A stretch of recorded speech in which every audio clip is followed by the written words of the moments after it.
Este vídeo presenta una breve introducción al paralelismo a nivel de instrucción.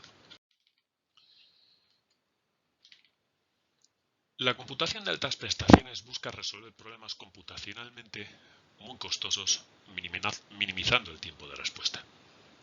Entonces, para alcanzar un rendimiento elevado en un computador, hay que aplicar técnicas de computación de altas prestaciones que comúnmente llamamos paralelismo.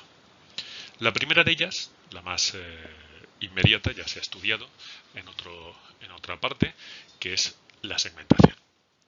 Pero hay otras posibilidades que consisten en replicar elementos completos, ya sea operadores, ya sea procesadores o cores, ya sea computadores completos.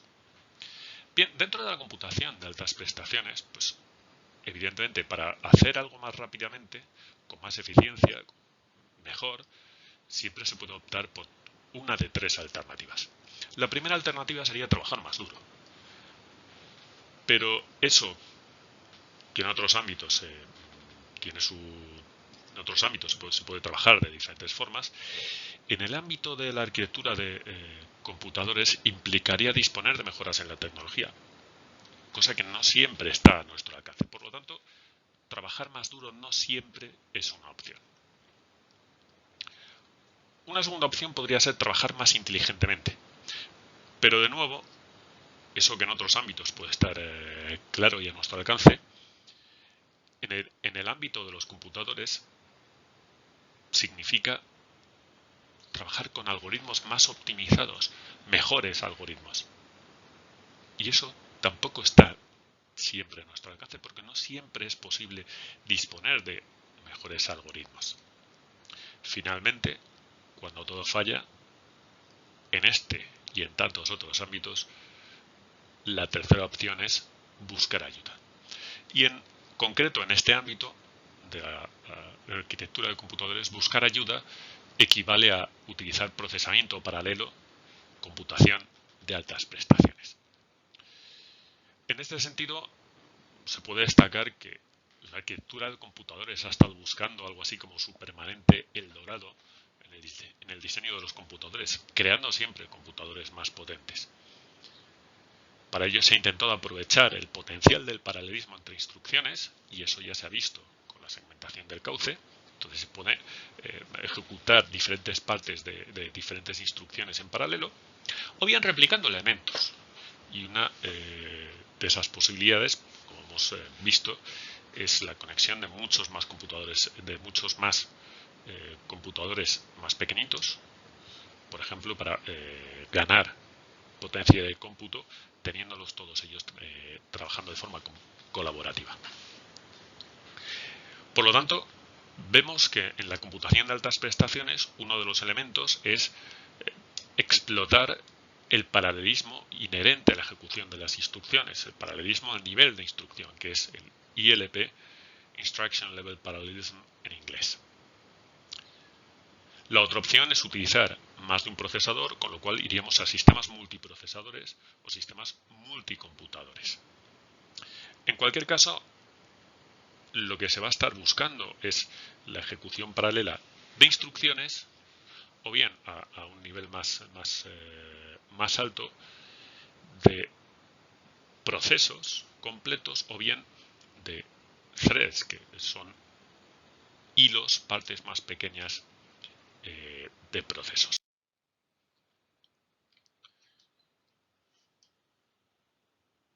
¿Qué retos aparecen entonces? Bueno, pues la visión más bonita, más dorada sería tener una especie de manantial inagotable de procesadores. Idealmente un usuario podría utilizar tantos procesadores como pudiera ser capaz, como pudiera permitirse, y a medida que los va introduciendo, los va usando, obtener un rendimiento proporcional a ese número de procesadores. Es decir, aumentar la cantidad de la potencia del cómputo de la forma que sea y obtener un rendimiento proporcional a ese aumento. Esto sería la escalabilidad, cosa que no siempre es posible. Porque el introducir más elementos de cómputo normalmente pueden aparecer problemas de sincronización, de comunicación, de organización, que hacen que tengamos que invertir tiempo, no en cómputo, sino en organizar todo ese trabajo. Después, esto implica que el software además tendría que estar preparado para trabajar con un número variable de procesadores, con lo cual hay que introducir muchos elementos en el software. Hoy en día hay mucho software que cuando se hace un análisis fino se ve que trabaja únicamente en uno de los cores o procesadores que tenemos disponibles en los computadores. Y finalmente, otro reto y otro aspecto importante es la eficiencia energética, porque la sustitución de grandes procesadores ineficientes por otros mucho más pequeños pero eficientes puede ofrecer un rendimiento mayor por julio. Y además, un ejemplo claro ha sido las tarjetas gráficas, las GPUs, que hasta hace poco tenían unos consumos muy elevados, y en el paso, por ejemplo, en las arquitecturas, las tarjetas NVIDIA, el paso a las arquitecturas Maxwell, pues hubo ahí una preocupación por cuestiones energéticas, por su consumo, y básicamente sin un cambio muy radical en las arquitecturas, lo que se buscó es sobre todo más eficiencia energética por encima de una mayor potencia de cómputo. A partir de ahí luego ya el resto de arquitecturas, basándose en esa nueva visión energética, ya fueron construyendo más potencia de cómputo, evidentemente. Bien, por lo tanto, esto nos lleva a que tenemos que hacer una diferenciación en el software. El software puede ser secuencial, que es el software más convencional, o podemos tener software concurrente preparado para ejecutar varios hilos de procesado en paralelo.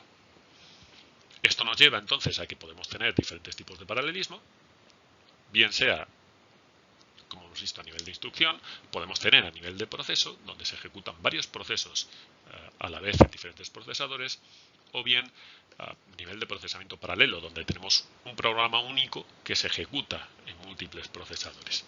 En cualquiera de estos casos, pues hay que tener en cuenta aspectos como la partición de los datos, la partición del propio programa para ver qué parte se ejecuta en cada sitio, qué datos van a cada sitio, cómo se ejecuta todo y cómo se logra su colaboración, el trabajo colaborativo para llegar a la solución final. Y hay que decir que el paradigma más extendido en la computación de altas prestaciones es el SPMD, abreviatura de Single Program Multiple Data, en el que todos los procesadores ejecutan el mismo programa, pero actúan sobre secciones diferentes de los datos.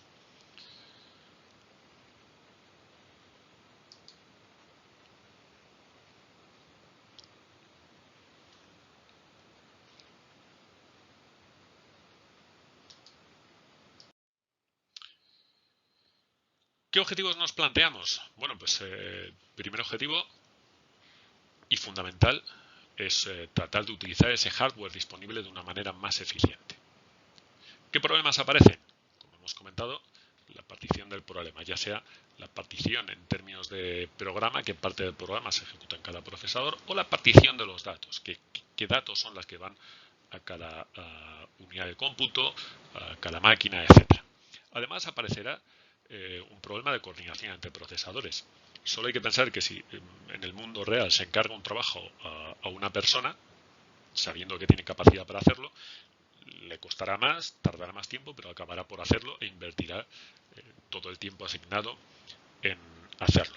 En cambio, si hicimos el mismo trabajo, en lugar de mandárselo a una sola persona, se lo mandamos a un grupo de personas, ese grupo de personas tendrá que invertir tiempo en coordinarse, en repartirse el trabajo, en comunicarse para ver cómo se va avanzando, en partir el trabajo para que todo el mundo haga un trabajo equivalente de acuerdo a sus capacidades, es decir, tendrá que haber un reparto equilibrado de esa carga de trabajo.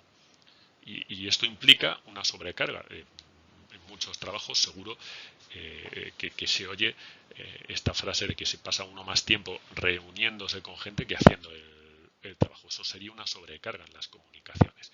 Todos estos problemas también aparecen en la arquitectura de computadores. Y además no hay que olvidar lo que se vio lo que se ha aprendido el tema del rendimiento, y es que está presente la ley de Amdahl que no hay que perder de vista. Por lo tanto, hay que tener en cuenta que hay una parte del programa que va a limitar el speed up y por lo tanto va a limitar la capacidad de mejorar un programa, una ejecución en términos de computación de altas prestaciones.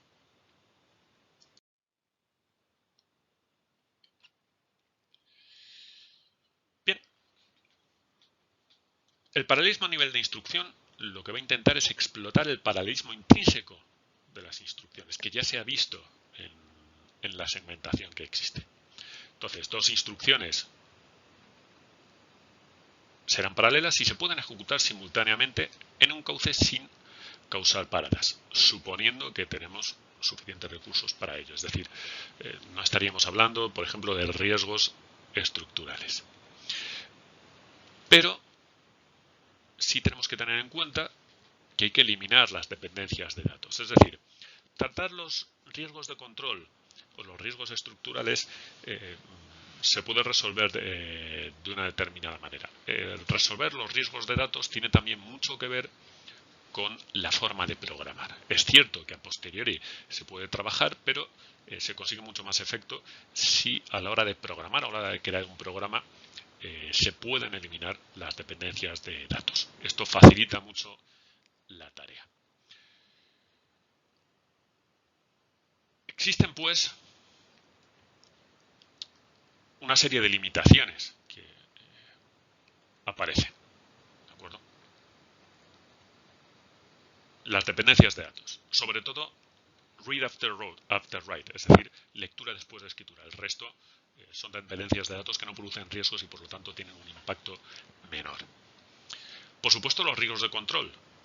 Pero como hemos quedado, los riesgos de control, es decir, la alteración en la secuencia de ejecución, se pueden tratar. Y una de las formas que ya se vio en el bloque de segmentación tiene que ver con la predicción, que aquí se va a llamar, en un ámbito un poco más amplio, ejecución especulativa.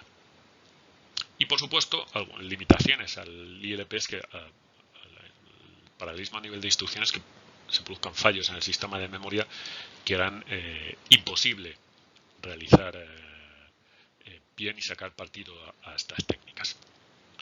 Existen principalmente, además, dos métodos para incrementar la cantidad de paralelismo a nivel de instrucción que vamos a ser capaces de utilizar. La primera es incrementar la profundidad del camino segmentado para que tenga más instrucciones en forma de ejecución simultánea, es decir, supersegmentación. En el cauce segmentado que se ha visto hay 5 etapas. Si nosotros lo aumentamos a 10 o 12 etapas, eso implica que seríamos capaces de tener a la vez en ejecución 10 o 12 instrucciones. Cuantas más etapas, más instrucciones podrá haber en ejecución. Lo que ocurre es que esto no es sencillo de hacer y implica otras complicaciones. Otra posibilidad es replicar los componentes internos del computador hasta el punto de que se puedan lanzar realmente a ejecutar múltiples instrucciones en cada etapa del cauce segmentado. Y esto recibe un nombre que es emisión múltiple. Entonces, formas de implementar un procesador de emisión múltiple en el que esto de replicar los componentes internos implica replicar prácticamente el camino de datos. No solo añadir alguna pequeña unidad funcional, sino añadir diferentes caminos para hacer a la vez diferentes cosas. Bien, pues hay dos formas de implementar un procesador para realizar emisión múltiple. Una es con planificación estática, en las que la decisión sobre qué instrucciones se van a emitir se toma en tiempo de compilación. Y otra es con planificación dinámica, donde esa decisión se va a tomar en tiempo de ejecución y la va a tomar el propio procesador. Como se puede ver en la transparencia, con planificación estática tenemos dos casos que veremos a continuación, y con planificación dinámica es cuando aparece el concepto de superescalar. ¿De acuerdo? Bien, Y en cuanto a estas limitaciones, el concepto de ejecución especulativa juega un papel de gran importancia, porque se apoya en la idea de predicción.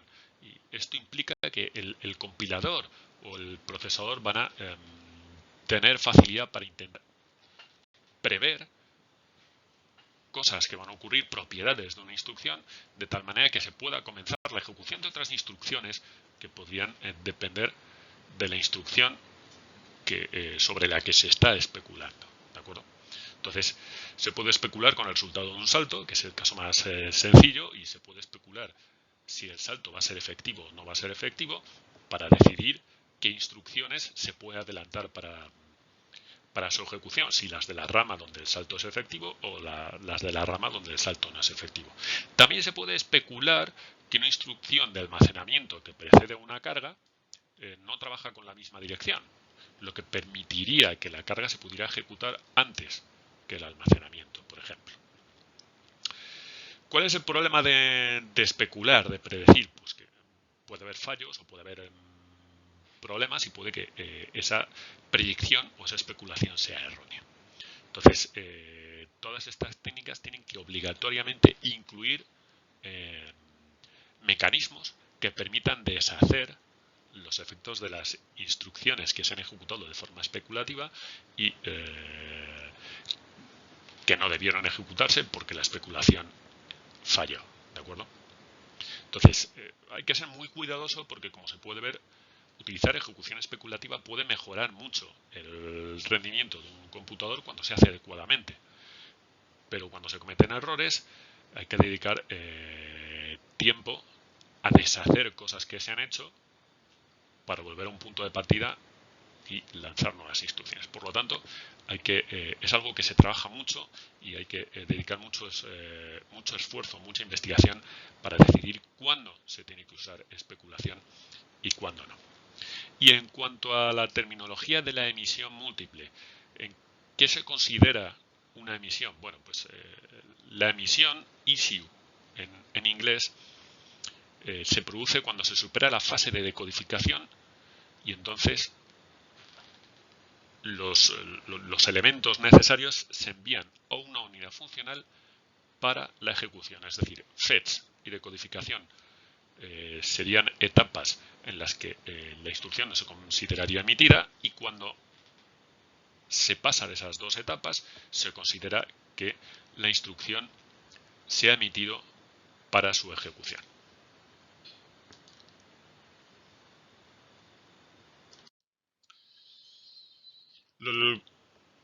Como se ve, los procesadores con emisión múltiple pueden, por lo tanto, leer, decodificar, emitir, es decir, mandar a ejecución y ejecutar varias instrucciones de forma simultánea. Si se trata de planificación estática, pues el compilador, al hacer la compilación, genera grupos de instrucciones para su ejecución en paralelo. Las elige él y genera lo que se llaman paquetes y quedan establecidos. Entonces, cada paquete se puede ver como una gran instrucción muy larga de bajo nivel y entonces estaríamos en el enfoque VLIW, Very Long Instruction Word. Entonces, el compilador resuelve los riesgos que pueden aparecer entre esas instrucciones al formar los paquetes y busca elegir instrucciones que reduzcan esos riesgos. Cuando no puede resolver algunos, genera lo que hemos visto, lo que se ha visto en el tema de segmentación como paradas, que se resuelve con una operación NOP, abreviatura de No Operation. Luego está también el enfoque Explicitly Parallel Instruction Computing, EPIC, donde el compilador forma los paquetes, indica en el código cómo lo ha hecho, deja marcas, deja pistas de cómo lo ha hecho, y el hardware, a partir de esa información del compilador, va a tener capacidad para hacer algún trabajo dinámico, por ejemplo, cuando aparecen retardos en las cargas, cuando se tienen unidades funcionales con latencias muy dispares, entonces puede hacer pequeñas reordenaciones y tomar pequeñas decisiones, lo cual no significa que esto sea planificación dinámica. En un camino de datos VLIW, es decir, Very Long Instruction Word, pues se puede ver cómo se puede emitir, por ejemplo, aquí en paralelo, una instrucción para la ALU o un salto. Entonces, en primer lugar, vemos que se necesita hardware adicional. Necesitamos puertos extra en el banco de registros, porque en el banco de registros estamos llevando información hacia la ALU y también hacia otro sitio, ¿vale? Entonces, hay que fijarse que hay más puertos de entrada y más puertos de salida, ¿de acuerdo? Esto como primera cuestión.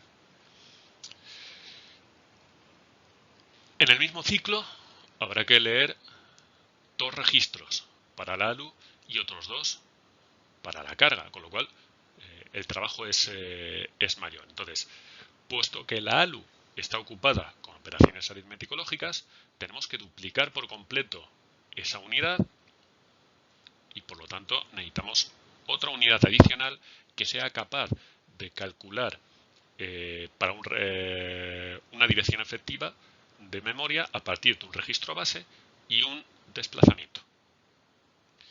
Por lo tanto, como se puede ver, se necesitan recursos extra que implican prácticamente un camino alternativo, un camino paralelo donde ejecutar cosas. Así se puede ver que realmente se hacen a la vez instrucciones, se pueden ejecutar a la vez, se pueden emitir a la vez instrucciones de ALU e instrucciones de carga y almacenamiento que se ejecutan de forma completamente simultánea. En este ejemplo,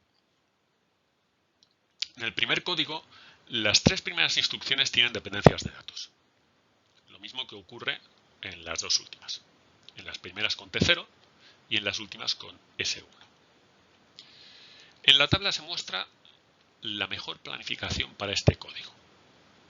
Y como se puede ver, hay huecos que dado que hay 5 instrucciones, pues, si se separa en cauce de instrucciones de tipo R por un lado y otro cauce para cargas y almacenamiento, habría hueco para 8 instrucciones, pero solo tenemos 5, por lo tanto hay que rellenar con instrucciones de no operación, con NOPs. Tenemos aquí la mejor planificación posible. Y en esta mejor planificación se puede observar que cuando se hace el LW a la vez no se hace ninguna operación aritmético-lógica con T0, sino que se hace un NOP. Y a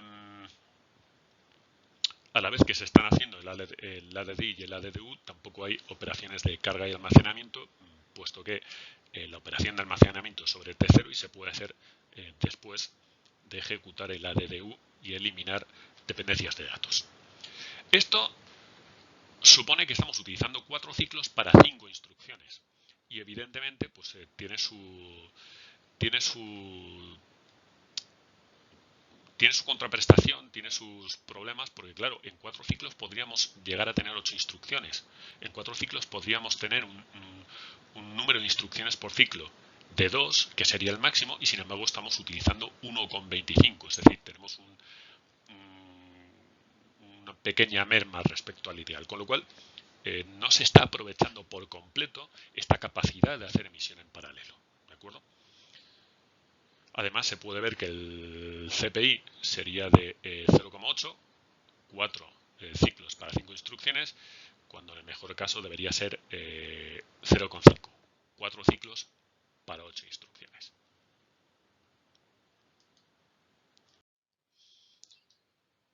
Los procesadores que además de emisión múltiple tienen planificación dinámica reciben el nombre de procesadores superescalares.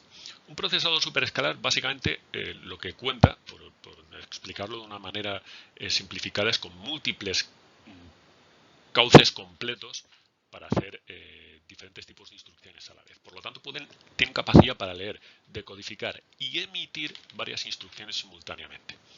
En algunos casos pueden superar a 10 instrucciones a la vez, ¿de acuerdo? Y además son capaces de resolver los riesgos que producen en tiempo de ejecución.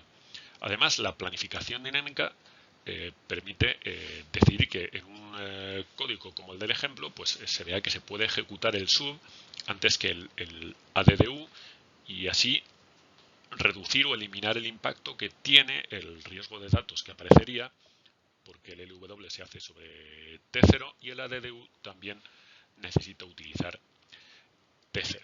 Por supuesto, la reordenación de código es una de las herramientas fundamentales para reducir riesgos casi de cualquier tipo, ¿de acuerdo?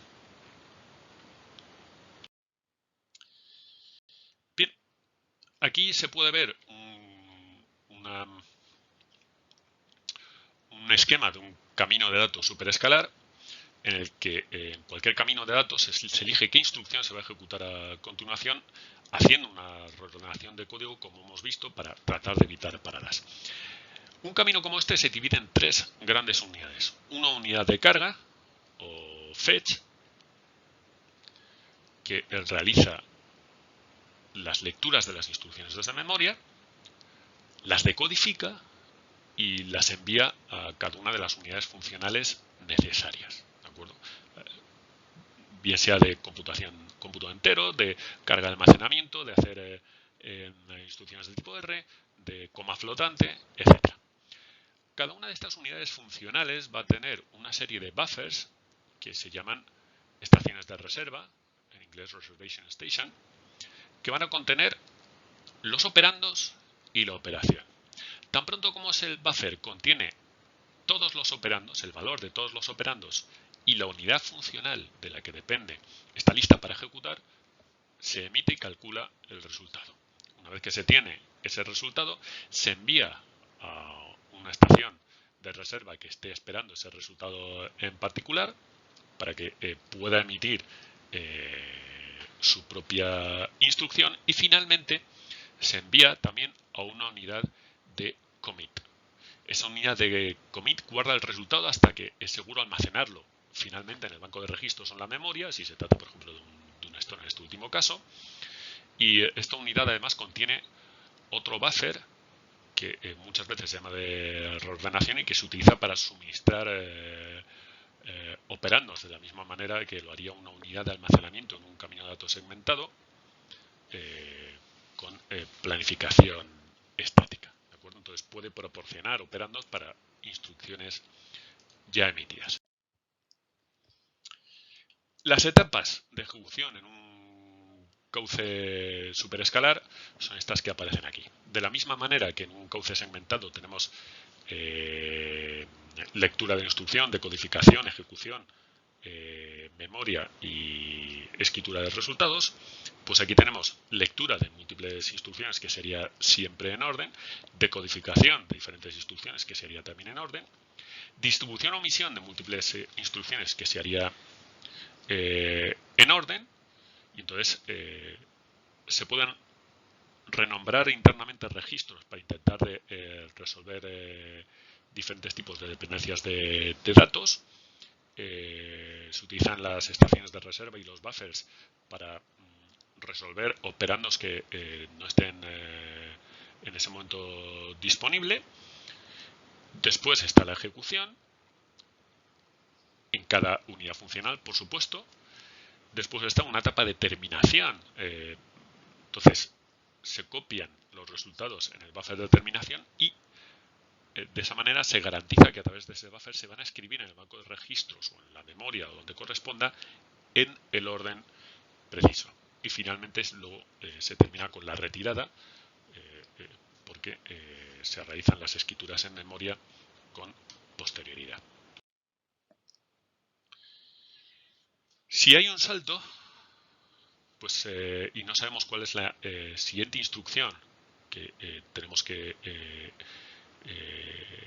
ejecutar, pues formas de resolverlo. Es decir, tenemos un salto, no sabemos si el salto, tenemos una bifurcación, no sabemos si el salto será efectivo o no será efectivo, pues tenemos que utilizar alguna técnica para no parar el cauce. Cuando se habló de segmentación se estuvo hablando de predicción, que es lo que aquí llamaríamos especulación. Entonces, se marcan una serie de instrucciones como especuladas, en función de que se apueste, se especule, porque el salto será efectivo, esas instrucciones especuladas se cogen de la zona de salto efectivo, y si no, se cogen de la zona de salto no efectivo, pero se marcan como especuladas y se empieza a introducir en el cauce para que se ejecute. Hay que tener en cuenta que si falla algo en la especulación, hay que hacer todo el trabajo de retirar deshacer el efecto que han producido esas instrucciones para retirarlas del cauce. De esta manera puede haber un montón de instrucciones a la vez en función. Presentamos brevemente un par de casos reales que se pueden encontrar en el mercado, el ARM A8 y una versión del i7, el 920. Como se puede ver, el ARM A8 es un ejemplo de planificación estática, y el Intel Core i7 pues es un caso de emisión múltiple con planificación dinámica. En el caso del ARM, pues se puede observar que hay, brevemente, se puede observar que hay tres primeras etapas que realizan el fetch, F0, F1 y F2, y realizan la carga de 2 instrucciones cada vez. Las etapas de decodificación, el cauce tiene 5, determinan si hay dependencias entre pares de instrucciones, ¿de acuerdo? Y teniendo en cuenta que esas dependencias, si aparecieran, forzarían una ejecución secuencial. Entonces determinan si hay que hacer esto o se puede hacer una ejecución en paralelo, y se determina a qué etapas del cauce hay que enviar las instrucciones. Se acompaña un pequeño gráfico con la distribución entre el número de ciclos para el CPI ideal, para el número de ciclos de paradas que se producen en el cauce, y el número de ciclos de parada debidos a la jerarquía de memoria de diferentes programas ejecutados en esta arquitectura. En el caso de un i7, el diagrama evidentemente es más complejo. Tampoco vamos a entrar a demasiado detalle a explicarlo. Simplemente se puede observar que hay también diferentes elementos para hacer el fetch de las instrucciones. Hay diferentes unidades para la decodificación, y se puede ver que hay diferentes buffers que luego durante la emisión se encargan de reordenaciones, etcétera. Y aquí abajo están las unidades de commit y terminación.